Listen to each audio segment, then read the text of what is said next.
does it put in perspective how many years you could probably coach more? Or?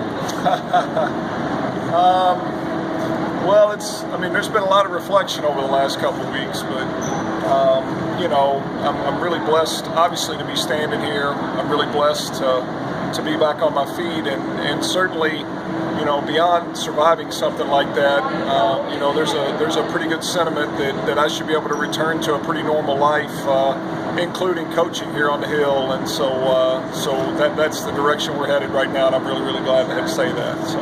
All the feedback you got, all the outpouring support you got, what did that mean? It's been overwhelming.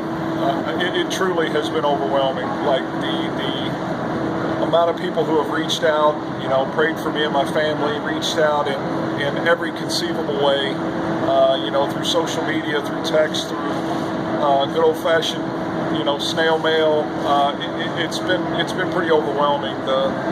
The WKU community, the people here on this campus that I've gotten to know through 23 years, and people in the Bowling Green community that have supported me and my family and our program for so long, and people throughout the country, quite honestly, through the volleyball community and through just my 23 years of being in this profession, all the kids I've coached and their families, and there's been a lot of people praying for a good outcome, and hopefully that's what we're going to get.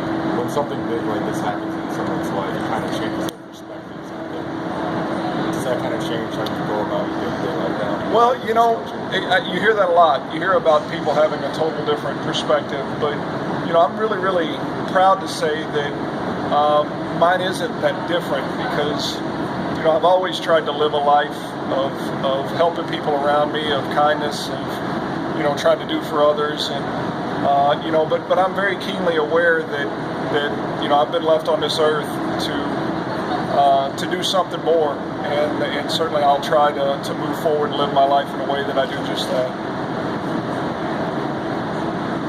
Looking forward to this weekend. What are you looking to this weekend on your team?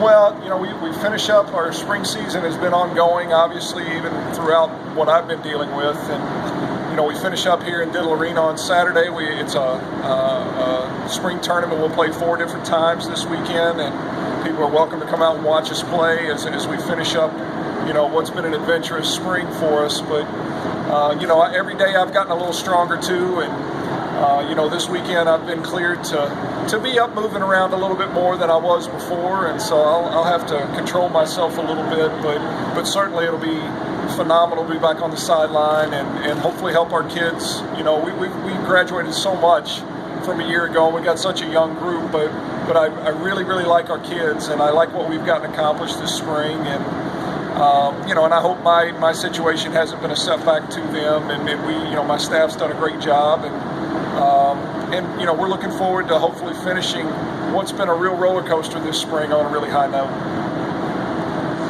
Travis, can I ask you one thing? What do you want to see from your team this weekend in these matches? I'm sure just because of who's graduated, there's a curiosity factor. Yeah, there is. I know there's a lot of a curiosity factor, but it's always a process in the spring, and I acknowledge, we graduated 2 4-time All-Americans. We graduated another 4-year starter. We're certainly going to have to rebuild, but I like our kids, and I like the progress they've made this spring, and I feel really good about where we are right now, and certainly we'll have to lean on some incoming freshmen too. But we have a small-scale group this spring. We only have 8 or 9 kids, only 6 or 7 healthy ones, but I'm looking for individual progress more than team result. Team result's really insignificant to me this time of year, but we have a lot of young kids that are different players now than they were back in December, and that's what I'm looking to see, is them to go out and exhibit that and show the progress that they've made.